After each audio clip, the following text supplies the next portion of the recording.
Good evening to all. Calicut university fifth sem income ടാക്സിൻ്റെ class നമ്മൾ continue ചെയ്യുകയാണ്. നമ്മൾ എടുത്തുകൊണ്ടിരുന്നത് income from salaries 4th chapter ആയിരുന്നു. അതിൽ നമ്മൾ അലവൻസസ് വരെ കംപ്ലീറ്റ് ആക്കിയിട്ടുണ്ട്. ഇനി ഇതിൽ പുതിയൊരു ടേമാണ് പെർക്യൂസൈറ്റ്സ്. ഓക്കെ, അപ്പോൾ അലവൻസസിൽ എന്തെങ്കിലും ഡൗട്ട്സ് ഉണ്ടെന്നുണ്ടെങ്കിൽ നിങ്ങൾ കമൻറ്റ് ചെയ്യുക കേട്ടോ. കാരണം കുറച്ച് ടഫായിട്ടുള്ള പോർഷൻസ് ആണത്. അങ്ങനെ എല്ലാവർക്കും അങ്ങ് മനസ്സിലായിക്കൊള്ളണമെന്നില്ല. ഓക്കെ, എനി ഡൗട്ട്സ് നിങ്ങൾ കമൻറ്റ് ചെയ്യുക. അപ്പോൾ ഓക്കെ, നമ്മൾ ഇന്ന് നോക്കുന്നത് പെർക്യൂസൈറ്റ്സ് ആണ്. ഓക്കെ, അലവൻസ് എന്താണ് നമുക്ക് ജസ്റ്റ് ഒരു ഇൻട്രൊഡക്ഷൻ പറഞ്ഞ് തുടങ്ങാം. ഓക്കെ, അലവൻസസ് എന്തായിരുന്നു? അലവൻസസ് എന്ന് പറഞ്ഞാൽ ഒരു എമൗണ്ട് അഡീഷണലായിട്ട് സാലറിക്ക് പുറമെ എംപ്ലോയീസിന് കൊടുക്കുക. അത് മെഡിക്കൽ അലവൻസ് ആവാം, അല്ലെങ്കിൽ HR ഹൗസ് റെൻറ്റ് അലവൻസ് ആകാം, അല്ലെങ്കിൽ ടിഫിൻ അലവൻസ് ആവാം, അല്ലെങ്കിൽ എന്തെങ്കിലും തരത്തിലുള്ള അലവൻസുകളാകാം. അതായത് സാലറിക്ക് പുറമെ അഡീഷണലായിട്ട് ഒരു എമൗണ്ട് കൂടെ എംപ്ലോയീസിൻ്റെ ആവശ്യങ്ങൾക്ക് വേണ്ടി കൊടുക്കുക.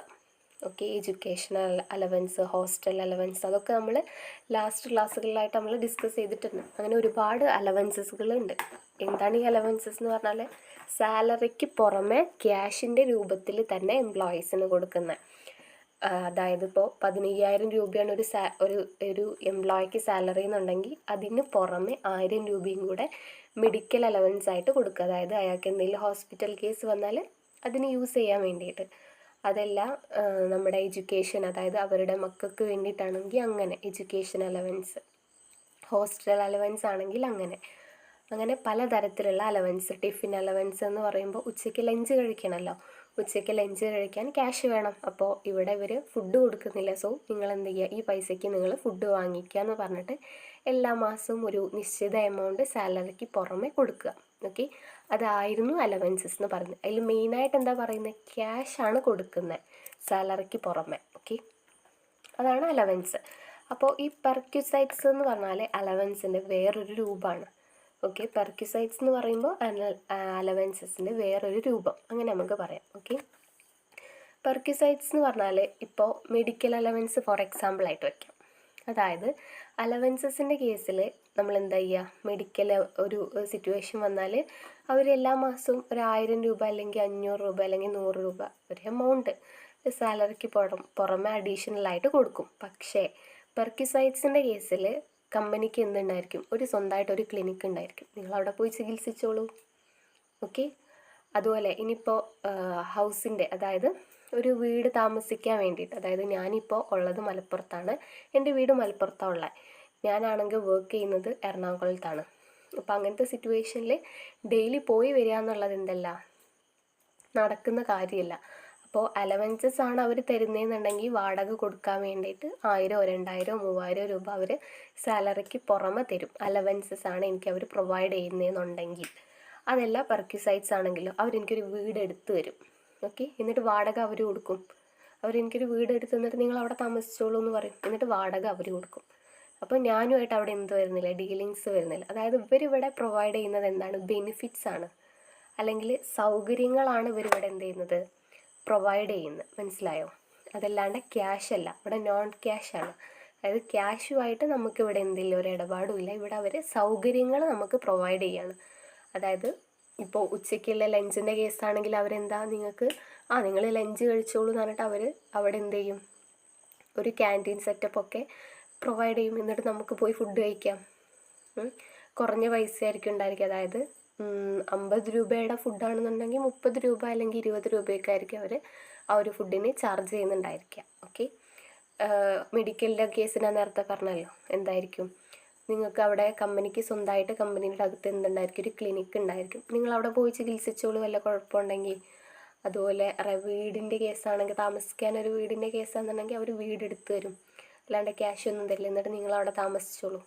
അതാണ് ഈ പെർക്യൂസൈറ്റ്സും അലവൻസസും തമ്മിൽ ഡിഫറെൻ്റ് എന്ന് പറയുന്നത്. മാറിപ്പോകരുത് കേട്ടോ. അലവൻസസ് എന്ന് പറയുമ്പോൾ എന്താ, കൃത്യമായിട്ടുള്ള ഒരു എമൗണ്ട് അവരെല്ലാ മാസവും നമുക്ക് തരും. അഡീഷണൽ സാലറിക്ക് പുറമെ അഡീഷണലായിട്ട് സാലറിക്ക് പുറമെ അവർ തരുന്നതാണ് എന്ത്, അലവൻസസ് എന്ന് പറയുന്നത്. എന്നാൽ പെർക്യൂസൈറ്റ്സ് എന്താ, അവർ സൗകര്യങ്ങളാണ് നമുക്ക് എന്ത് ചെയ്യുന്നത്, പ്രൊവൈഡ് ചെയ്യുന്നത്. ഓക്കെ, എനിവേ നമുക്ക് എന്താണെന്ന് നോക്കാം. Perks or perquisites. ഈ പെർക്സ് എന്ന് പറഞ്ഞാൽ പെർക്യൂസൈറ്റ്സിൻ്റെ മറ്റൊരു പേരാണ് കേട്ടോ. Perks or perquisites as any casual emoluments, fee and profit attached to an office or position in addition to salary or wages. അതായത് എമ്യൂൾമെൻറ്റ്സ് എന്ന് പറഞ്ഞാൽ പ്രതിഫലമായിട്ടോ പ്രതിഫലം അല്ലെങ്കിൽ ഫീക്ക് അല്ലെങ്കിൽ പ്രോഫിറ്റിനൊക്കെ പുറമെ നമ്മുടെ ഓഫീസിനോട് അല്ലെങ്കിൽ പൊസിഷനോട് അറ്റാച്ച് ചെയ്തിട്ട് സാലറിക്ക് അല്ലെങ്കിൽ വേജസിന് അഡീഷൻ ടു സാലറി ഓർ അതായത് അതിന് പുറമെ നമുക്ക് തരുന്നതാണ് എന്ത് പറയുന്നത് പെർക്വിസൈറ്റ്സ് എന്ന് പറയുന്നത്. Okay, in essence these are usually non cash benefits ആണ്.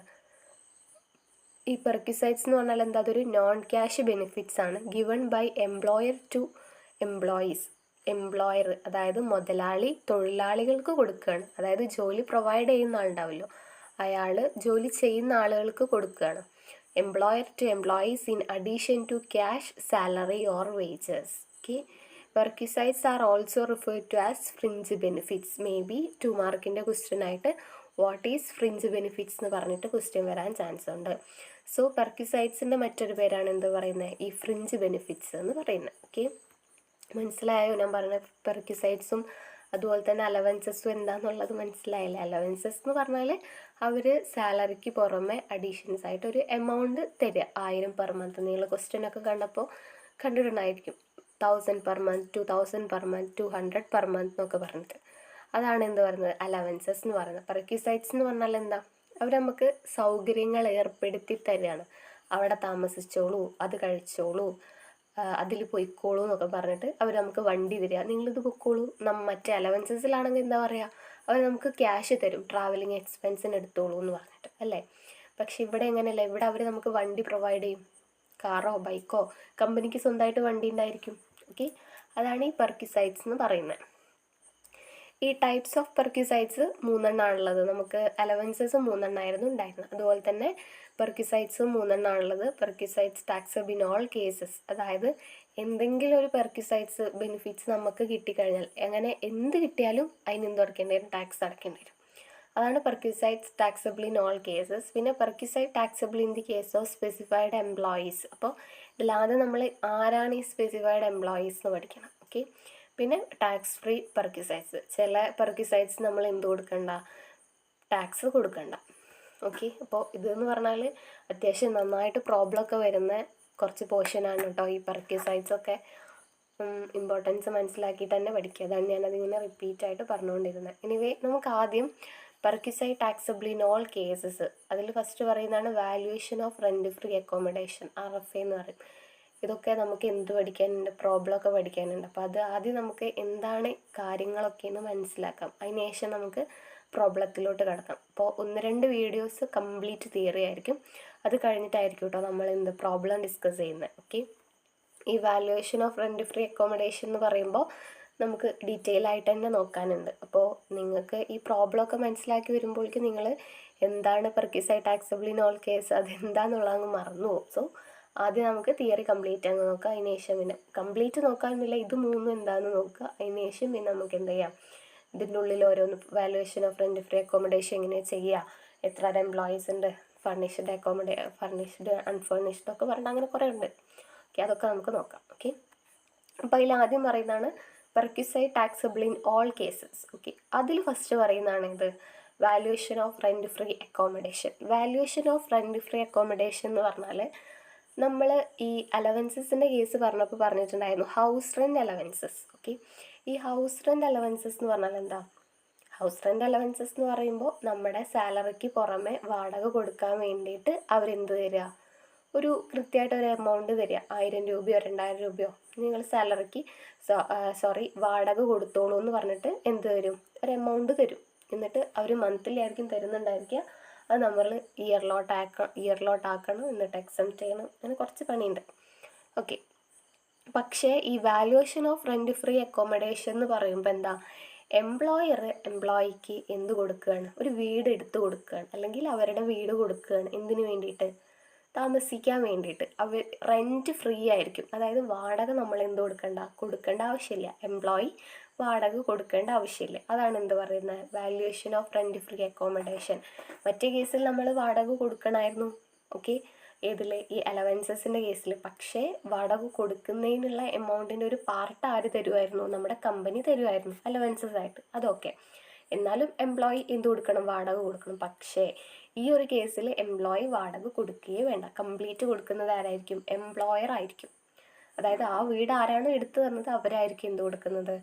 ഈ ഒരു വീടിനുള്ള വാടക കൊടുക്കുന്നത്. അതാണ് valuation of rent free accommodation. നിങ്ങൾക്ക് ഇങ്ങനെ കമ്പയർ ചെയ്ത് പറയുമ്പോൾ മനസ്സിലാവുന്നുണ്ടോ എന്നൊക്കെ പറയട്ടോ. എന്നാൽ അങ്ങനെ മനസ്സിലാവുന്നില്ല എന്നുണ്ടെങ്കിൽ ഞാൻ നെക്സ്റ്റ് വീഡിയോ മുതൽ കമ്പയർ ചെയ്യാണ്ട് പറയാം. Okay, anyway valuation of rent free accommodation എന്താണെന്ന് പറഞ്ഞത് മനസ്സിലായില്ലേ? When an employer provides a residential accommodation free of rent. അതായത് ഒരു എംപ്ലോയർ എന്ത് റെസിഡൻഷ്യൽ അക്കോമഡേഷൻ പ്രൊവൈഡ് ചെയ്യാണ് ഫ്രീ ഓഫ് റെൻറ്റിൽ. അതായത് റെൻറ്റ് ഫ്രീ ആണ്, അവിടെ കൊടുക്കേണ്ട ആവശ്യമില്ല. Okay, or at concessional rent to his employees the value of such benefit given to an employees taxable as perquisites. അതായത് ഞാനൊരു കമ്പനിയിൽ വർക്ക് ചെയ്യാണ്. അപ്പോൾ ഏതോ ഗവൺമെൻറ് കമ്പനിയോ അല്ലെങ്കിൽ നോൺ ഗവൺമെൻറ് കമ്പനിയോ, ഓക്കെ, ഒരു കമ്പനിയിൽ ഞാൻ വർക്ക് ചെയ്യണം. അപ്പോൾ എൻ്റെ വീട് വരുന്നത് മലപ്പുറത്താണ്. ഞാൻ വർക്ക് ചെയ്യുന്നത് എവിടെയാണ്? എറണാകുളത്താണ്. എറണാകുളത്ത് ഞാൻ വർക്ക് ചെയ്യുമ്പോൾ ഓഫ് കോഴ്സ് എനിക്ക് ഡെയിലി പോയി വരാനൊക്കത്തില്ല. അപ്പോൾ ഞാൻ എന്താ ചെയ്യുന്നത്?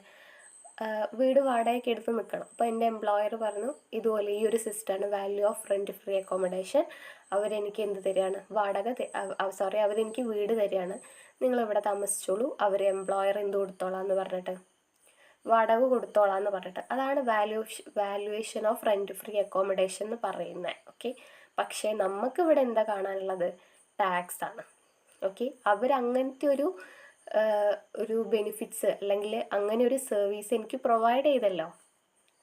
എംപ്ലോയർ എനിക്ക് അങ്ങനെ ഒരു ഫ്രീ ഓഫ് റെൻറ്റിൽ ഒരു വീട് പ്രൊവൈഡ് ചെയ്യുമ്പോൾ ഞാൻ അതിന് ടാക്സ് അടയ്ക്കണം. ഓക്കെ, ഞാൻ റെൻ്റ് ഒന്നും അടയ്ക്കേണ്ട, പക്ഷെ ഞാൻ അതിന് ടാക്സ് അടയ്ക്കണം. അതാണ് ഈ ഒരു valuation of rent free accommodation എന്ന് പറയുന്നത്. The value of such benefit given to an employees taxable as perquisites. മനസ്സിലായോ? അതായത് ആ ഒരു എംപ്ലോയിക്ക് ഇങ്ങനത്തെ ഒരു ബെനിഫിറ്റ്സ് കൊടുക്കുമ്പോൾ എംപ്ലോയി ടാക്സ് അടയ്ക്കണം. ആ ഒരു പെർക്യൂസൈറ്റ്സിന്, ഈ ഒരു ബെനിഫിറ്റിന് നമ്മൾ എന്ത് ചെയ്യണം? ടാക്സ് അടയ്ക്കണം. An accommodation provided to an employee to enable him to discharge his official duties shall not be termed as perquisites. In other words, in order to be considered as perquisite, the residential accommodation should be provided for the benefit of the employee and not to discharge the duty assigned to him. അതൊന്നും വേണ്ട, പറഞ്ഞത് മനസ്സിലായില്ലേ? അതായത് എൻ്റെ employer എനിക്ക് ഒരു free of റെൻറ്റിൽ accommodation provide ചെയ്യുമ്പോൾ of course ഞാൻ എന്തടയ്ക്കേണ്ട? റെൻറ്റ് അടയ്ക്കേണ്ട. എൻ്റെ റെൻറ്റ് ആരടച്ചോളും? ആ വീടിൻ്റെ റെൻറ്റ് ആരടച്ചോളും? എംപ്ലോയർ അടച്ചോളും. പക്ഷേ ഞാൻ എന്തടയ്ക്കണം? ഈ ഒരു പെർക്യൂസൈറ്റ്സ്, ഈ ഒരു ബെനിഫിറ്റിനാണ് എന്ത് പറയുന്നത്? പെർക്യൂസൈറ്റ്സ് എന്ന് പറയുന്നത്. അതായത് അവരെനിക്ക് തരുന്ന ആ ഒരു സർവീസ് ഉണ്ടല്ലോ, അവരെനിക്ക് പ്രൊവൈഡ് ചെയ്യുന്ന ആ ഒരു അതിന് ആ ഒരു ബെനിഫിറ്റ്, അതിനെയാണ് ഈ പെർക്യൂസൈറ്റ്സ് എന്ന് പറയുന്നത്. ഈ പെർക്യൂസൈറ്റ്സിന് ഞാൻ എന്തടയ്ക്കണം? ടാക്സ് അടയ്ക്കണം. അപ്പോൾ അത് എത്രയാണ് ടാക്സ് അടയ്ക്കേണ്ടത്, എങ്ങനെയാണ്? അതാണ് നമുക്ക് ഈ ഒരു വാല്യുവേഷൻ ഓഫ് റെൻറ്റ് ഫ്രീ അക്കോമഡേഷനിൽ നമുക്ക് കാണാനുള്ളത്. പറഞ്ഞത് മനസ്സിലായിട്ടുണ്ടാവും എന്ന് വിചാരിക്കുന്നു. ഓക്കെ, ഇനി നെക്സ്റ്റ് നമുക്ക് ഇത് എ ആണ്. ഇങ്ങനെ 5 or 6 നമുക്ക് കുറച്ചധികം ABCD എന്ന് പറഞ്ഞിട്ട് നോക്കാനുണ്ട്. മേ ബി തിയറി ഒക്കെ വരാൻ സാധ്യതയുണ്ട് കേട്ടോ. നമുക്ക് അടുത്ത് നോക്കാം എന്തായാലും. അപ്പോൾ ഇതിൽ സെക്കൻഡ് പറയുന്നതാണ് monetary obligation of employee meet by employer. അതായത് എംപ്ലോയിയുടെ ഏതെങ്കിലും ഒരു പണമിടപാടുകൾ, പണം അടയ്ക്കേണ്ട ബില്ലൊക്കെ ഉണ്ടല്ലോ, അത് ആര് മീറ്റ് ചെയ്യുക? എംപ്ലോയർ മീറ്റ് ചെയ്യുക. എംപ്ലോയർ മീറ്റ് ചെയ്യുക എന്ന് പറയുമ്പോൾ ഞാൻ അടയ്ക്കേണ്ട എമൗണ്ട് എംപ്ലോയർ അടയ്ക്കുക. അതായത് ഞാനൊരു 1000 രൂപ ഞാൻ ഫുഡ് കൊടുക്കേണ്ട ബില്ലോ അല്ലെങ്കിൽ വേറെ എന്തെങ്കിലും പെട്രോളിൻ്റെ ബില്ലോ അല്ലെങ്കിൽ എന്തെങ്കിലും, അല്ലെങ്കിൽ ആർക്കെങ്കിലും കൊടുക്കേണ്ടതോ അങ്ങനെ എന്തെങ്കിലും ആവശ്യങ്ങൾക്ക് ഞാൻ കൊടുക്കേണ്ട ബില്ല് ആര് കൊടുക്കുക? എൻ്റെ എംപ്ലോയർ കൊടുക്കുക. അതൊരിക്കലും എന്തിനു വേണ്ടിയിട്ടാവരുത്? ഒരു ബിസിനസ് മീറ്റിംഗ്, ഒരു ബിസിനസ്സിന് വേണ്ടിയിട്ടുള്ള ഓപ്പറേഷൻസിന് വേണ്ടിയിട്ടാവരുത്. അതായത് ഞങ്ങൾ രണ്ടുപേരും, അതായത് ഞാനും എൻ്റെ എംപ്ലോയറും കൂടെ ഫുഡ് കഴിക്കാൻ പോയി, ഒരു ഹോട്ടലിലോട്ട് ഫുഡ് കഴിക്കാൻ പോയി. അപ്പോൾ ഞങ്ങൾ രണ്ടുപേരും കൂടെ ഫുഡ് കഴിച്ച് കഴിഞ്ഞു. 1000 രൂപയാണ് ബില്ല് വന്നത്. ഓക്കെ, 1000 രൂപയുടെ ബില്ല് വന്നു. അതൊരിക്കലും ഒരു ഒഫീഷ്യൽ ആയിട്ടുള്ളൊരു മീറ്റിങ്ങിന് പോയതോ ഒന്നുമല്ല. ഞങ്ങൾ ചുമ്മാ ഔട്ടിങ്ങിന് പോയതാണ്, ഒരു പേഴ്സണൽ കാര്യങ്ങൾക്ക് എന്ന് വേണേൽ പറയാം. ഓക്കെ, ഞങ്ങൾ രണ്ടുപേരും പേഴ്സണൽ കാര്യങ്ങൾക്ക് വേണ്ടി പോയതാണ്. വെറും വ്യക്തിപരം, അതിൽ ഒരു ബിസിനസ്സുകാരും ഇല്ല, അല്ലെങ്കിൽ ഒരു ഒഫീഷ്യൽക്കാരും ഒന്നുമില്ല. ഞങ്ങൾ ചുമ്മാ പുറത്തൊക്കെ ഒന്ന് പുറത്ത് പോയി വരാമെന്ന് പറഞ്ഞു. അങ്ങനെ പോയി ഞങ്ങൾ ഫുഡ് കഴിച്ചു. അപ്പോൾ അതിൻ്റെ ബില്ല് ആരടയ്ക്കുക? എൻ്റെ എംപ്ലോയർ അടയ്ക്കുക.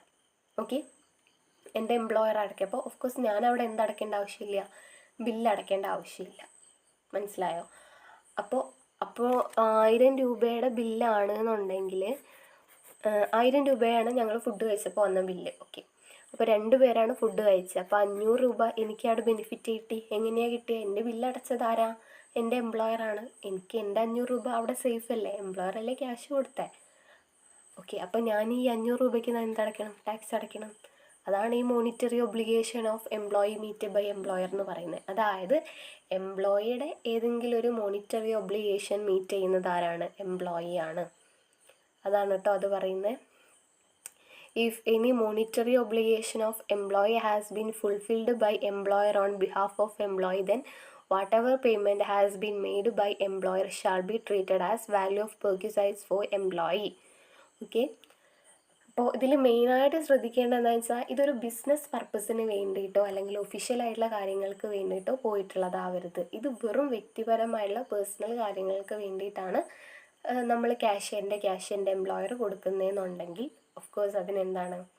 ടാക്സ് നമ്മൾ അടയ്ക്കണം. അതെല്ലാം ഒഫീഷ്യലായിട്ടുള്ള എന്തെങ്കിലും ബിസിനസ് ആവശ്യങ്ങൾക്ക് വേണ്ടിയിട്ടുള്ളതാണെന്നുണ്ടെങ്കിൽ അത് ബിസിനസ് കമ്പനി അടച്ചോളും. കാരണം അത് ഒഫീഷ്യലായിട്ടുള്ള കാര്യങ്ങൾ, അത് ടാക്സ് അടയ്ക്കേണ്ടത് അവരാണ്. പക്ഷേ ഇത് വെറും വ്യക്തിപരമാണ്. എന്നിട്ടും എൻ്റെ പൈസ അടച്ചതാരാ?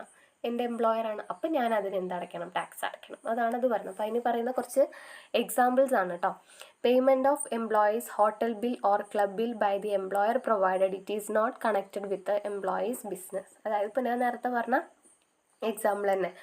അതായത് എംപ്ലോയിയുടെ ഹോട്ടൽ ബില്ല് പേ ചെയ്യുന്നത് ആരാണ്? എംപ്ലോയറാണ്. പക്ഷേ ഇതെന്താവരുത്? എംപ്ലോയറുടെ ബിസിനസ്സുമായിട്ട് ഇതിനൊരു കണക്ഷനും ഉണ്ടാവാൻ പാടില്ല. ഇത് വെറും വ്യക്തിപരം, ഒരു എംപ്ലോയർ റിലേഷൻഷിപ്പിൻ്റെ പുറത്ത് അയാൾ പേ ചെയ്യുന്നതായിരിക്കണം. ഓക്കെ, പിന്നെ payment of any loan due by employee. അതായത് എനിക്ക് എന്തൊക്കെയോ ലോണൊക്കെ ഉണ്ട്, ഹൗസിംഗ് ലോണ്, വാട്ടർ, അങ്ങനെ എന്തൊക്കെയോ കുറേ ലോണൊക്കെ ഉണ്ട്. വണ്ടിയുടെ ലോൺ, ആ ലോൺ, ഈ ലോൺ എന്നൊക്കെ പറഞ്ഞിട്ട് കുറേ ലോണൊക്കെ ഉണ്ട്. അപ്പോൾ അതിലേതോ ഒരു ലോണ് ഡ്യൂ ആയപ്പോൾ എൻ്റെ എംപ്ലോയർ എന്ത് ചെയ്തു? അതങ്ങ് പേ ചെയ്തു. അതാണ് രണ്ടാമത് പറയുന്നത്. പിന്നെ payment of education expense of the employees children. അതായത് എനിക്ക് 2-3 മക്കളൊക്കെ ഉണ്ട്. 2 മക്കൾ. ഓക്കെ, എൻ്റെ 2 മക്കളുടെ എഡ്യൂക്കേഷൻ എക്സ്പെൻസ് ആരാ പേ ചെയ്തത്? എംപ്ലോയറാണ്. അപ്പോഴും ഞാൻ എന്തടയ്ക്കണം? ടാക്സ് അടയ്ക്കണം. ഓക്കെ, അതൊക്കെ എനിക്ക് ഉണ്ടാവുന്ന ബെനിഫിറ്റ്സ് ആണ്. എനിക്ക് എംപ്ലോയർ പ്രൊവൈഡ് ചെയ്യുന്ന ബെനിഫിറ്റ്സ് ആണ് അതൊക്കെ. മനസ്സിലായോ? ക്യാഷ് അവർ തരുന്നില്ല, പക്ഷെ അവർ എല്ലാ കാര്യങ്ങളും ചെയ്യുന്നുണ്ട്. പിന്നെ payment of salary to a domestic servant of an employee. അതായത് എൻ്റെ വീട്ടിൽ ജോലിക്കാരുണ്ട്. അതായത് എനിക്ക് ഒറ്റയ്ക്കെല്ലാം കൂടെ മാനേജ് ചെയ്യാൻ പറ്റുന്നില്ല. അപ്പം ഞാൻ ഒരു ജോലിക്കാരെ കൂടെ വെച്ചിട്ടുണ്ട്. ഒരു സെർവൻ്റ്, വീട്ടിൽ അടിക്കാനും തുടയ്ക്കാനൊക്കെ ഒരു ചേച്ചീനെ ഞാൻ വെച്ചിട്ടുണ്ട്. അപ്പോൾ ആ ചേച്ചിക്ക്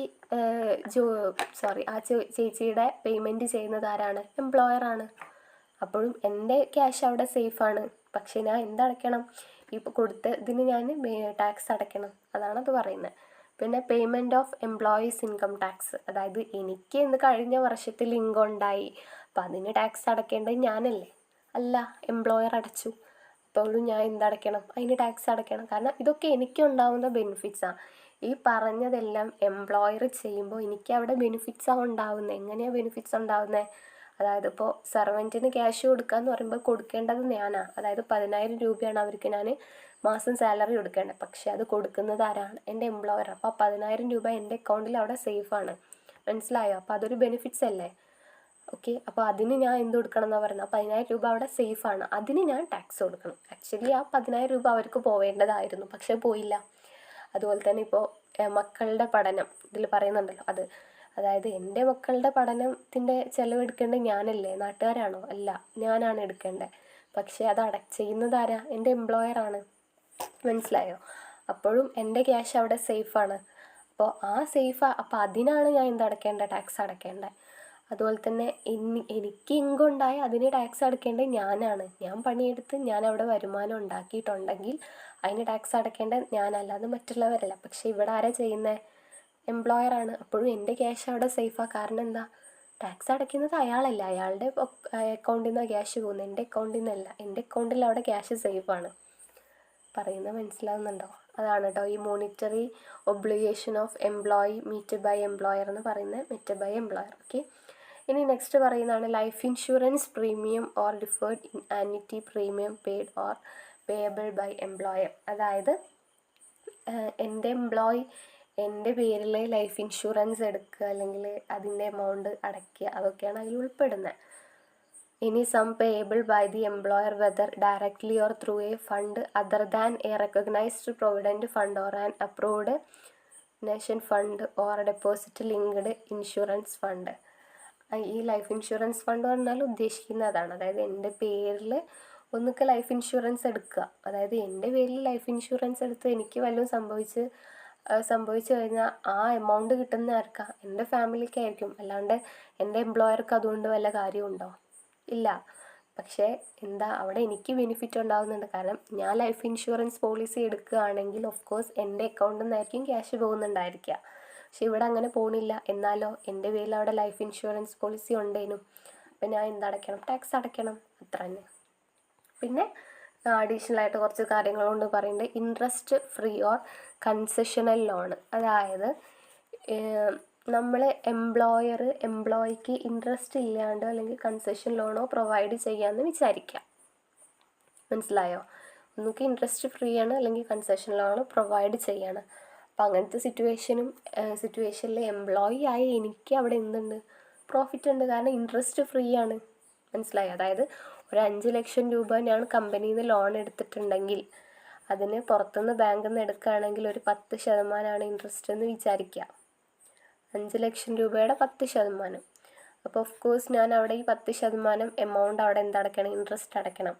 പക്ഷേ ഈ എംപ്ലോയർ എനിക്കിവിടെ ഫ്രീ ആയിട്ട് എന്ത് തരികയാണ്? ലോണ് തരികയാണ്. അതായത് ഇൻട്രസ്റ്റ് ഒന്നും അവിടെ ഇല്ല. അപ്പം അങ്ങനത്തെ സിറ്റുവേഷനിൽ എന്താ? എൻ്റെ അക്കൗണ്ടിൽ 5 ലക്ഷം രൂപ മാത്രമല്ലേ ഞാൻ ലോൺ അടച്ചാൽ പോരെ, അതിൻ്റെ അഡീഷണൽ ആയിട്ട് എമൗണ്ട് ഒന്നും അടയ്ക്കണ്ടല്ലോ. അപ്പോഴും ഞാൻ എന്തടയ്ക്കണം? ടാക്സ് അടയ്ക്കണം. പിന്നെ ട്രാവലിംഗ്, ടൂറിങ് ആൻഡ് അക്കോമഡേഷൻ, പിന്നെ എന്തെങ്കിലും ഫ്രീ മീൽസൊക്കെ നമുക്ക് കിട്ടുകയാണ്, അതായത് ലഞ്ചൊക്കെ നമുക്ക് കമ്പനിയിൽ നിന്ന് കിട്ടുകയാണെന്നുണ്ടെങ്കിൽ നമ്മൾ ഫുഡ് ഐറ്റംസ് നമുക്ക് കമ്പനിയിൽ നിന്ന് ഫ്രീ ആയിട്ട് കിട്ടുകയെന്നുണ്ടെങ്കിൽ, അല്ലെങ്കിൽ കുറച്ച് എമൗണ്ടിന് 50 രൂപയുടെ സാധനം 20 രൂപയ്ക്കൊക്കെ കിട്ടുകയാണെന്നുണ്ടെങ്കിൽ ഓഫ് കോഴ്സ് നമ്മൾ എന്തടയ്ക്കണം? ടാക്സ് അടയ്ക്കണം. പിന്നെ ഗിഫ്റ്റ് ഐറ്റംസ് എന്തെങ്കിലും കിട്ടുകയാണെന്നുണ്ടെങ്കിൽ നമ്മൾ എന്തടയ്ക്കണം? ടാക്സ് അടയ്ക്കണം. പിന്നെ അങ്ങനത്തെ club expenses, use of movable assets, അതായത് വണ്ടികൾ വല്ലതും കമ്പനിയുടെ വണ്ടികൾ നമ്മൾ യൂസ് ചെയ്തിട്ട് നമ്മളത് പേഴ്സണൽ എക്സ്പെൻസിന് യൂസ് ചെയ്യുന്നുണ്ട്, ഒഫീഷ്യലായിട്ടുള്ള കാര്യങ്ങൾക്കും നമ്മൾ എന്ത് ചെയ്യുന്നുണ്ട്? യൂസ് ചെയ്യുന്നുണ്ട്. അപ്പോൾ അങ്ങനത്തെ സിറ്റുവേഷനിൽ നമ്മൾ എന്തടയ്ക്കണം? ടാക്സ് അടയ്ക്കണം. അതിനൊന്നും നമ്മുടെ കയ്യിൽ നിന്ന് ക്യാഷ് നമ്മൾ എംപ്ലോയർ വാങ്ങിക്കുന്നില്ല, പക്ഷെ ആര് വാങ്ങിക്കുന്നുണ്ട്? ടാക്സ് വാങ്ങിക്കുന്നുണ്ട്. അതാണ് ഈ ഒരു എവിടെയായിരുന്നു പെർക്വിസൈറ്റ് ടാക്സബിൾ ഇൻ ഓൾ കേസസ് പറയുന്നത്. ഓക്കെ, അതിൽ ഫസ്റ്റ് നമ്മൾ പറയുന്നതാണ് valuation of rent free accommodation. അതായത് എംപ്ലോയർ നമുക്ക് വീട് പ്രൊവൈഡ് ചെയ്യാണ്, താമസിച്ചോളൂ എന്ന് പറഞ്ഞിട്ട്. ഓക്കെ, നമ്മൾ റെൻ്റ് ഒന്നും കൊടുക്കേണ്ട, പക്ഷേ നമ്മൾ ടാക്സ് അടയ്ക്കണം. അതാണ് valuation of rent free accommodation എന്ന് പറയുന്നത്. പിന്നെ നെക്സ്റ്റ് പറയുന്നതാണ് monetary obligation of employee met by employer. അതായത് എംപ്ലോയിയുടെ മോണിറ്ററി ഒബ്ലിഗേഷൻ മീറ്റ് ചെയ്യുന്നത് ആരാണ്? എംപ്ലോയറാണ്. പിന്നെ ലൈഫ് ഇൻഷുറൻസ് എടുക്കുക, എൻ്റെ പേരിൽ എമൗണ്ട് അടയ്ക്കുക, അല്ലെങ്കിൽ എൻ്റെ പേരിൽ ലൈഫ് ഇൻഷുറൻസ് എടുക്കുക, അതൊക്കെ. പിന്നെ അതുപോലെ തന്നെ interest free or concession loan, അതായത് ഇൻട്രസ്റ്റ് ഫ്രീ ആയിട്ടോ കൺസെഷൻ ലോൺ നമ്മൾ എന്ത് ചെയ്യുക? പ്രൊവൈഡ് ചെയ്യുക. ഓക്കെ, ഇൻട്രസ്റ്റ് ഫ്രീ ആയിട്ട് എന്ന് പറയുമ്പോൾ നമ്മൾ ഇൻട്രസ്റ്റിൻ്റെ ക്യാഷ് അടയ്ക്കേണ്ട, അപ്പോൾ എനിക്ക് അവിടെ ബെനിഫിറ്റ് ഉണ്ടാവുന്നുണ്ട്. അപ്പോൾ ആ ഒരു എമൗണ്ടിൽ ഞാൻ എന്തടയ്ക്കണം? ടാക്സ് അടയ്ക്കണം. ഇൻട്രസ്റ്റ് നമ്മൾ അടയ്ക്കേണ്ട, പക്ഷെ നമ്മൾ ടാക്സ് അടയ്ക്കണം. ഓക്കെ, പിന്നെ അതുപോലെ തന്നെ ഫ്രീ മീൽസ് കമ്പനിയിൽ നിന്ന് കിട്ടുകയാണെങ്കിൽ, ഗിഫ്റ്റ് വല്ലതും കിട്ടുകയാണെങ്കിൽ, club expenses, use of movable assets, transfer of movable assets ഒക്കെ നമ്മൾ യൂസ് ചെയ്യുകയാണെങ്കിൽ നമ്മൾ ഒരിക്കലും എംപ്ലോയർക്ക് ക്യാഷ് കൊടുക്കേണ്ട, പക്ഷേ ടാക്സ് അടയ്ക്കണം. അതാണ് ഇതിൽ പറയുന്നത് കേട്ടോ. എന്തെങ്കിലും ഡൗട്ട്സ് ഉണ്ടെന്നുണ്ടെങ്കിൽ കമൻറ്റ് ചെയ്യുക. 2ാമത്തെ ക്ലാസിഫിക്കേഷനും 3ാമത്തെ ക്ലാസിഫിക്കേഷനും നമുക്ക് അടുത്ത വീഡിയോ ആയിട്ട് ചെയ്യാം. Any doubts comment below. Okay, thank you.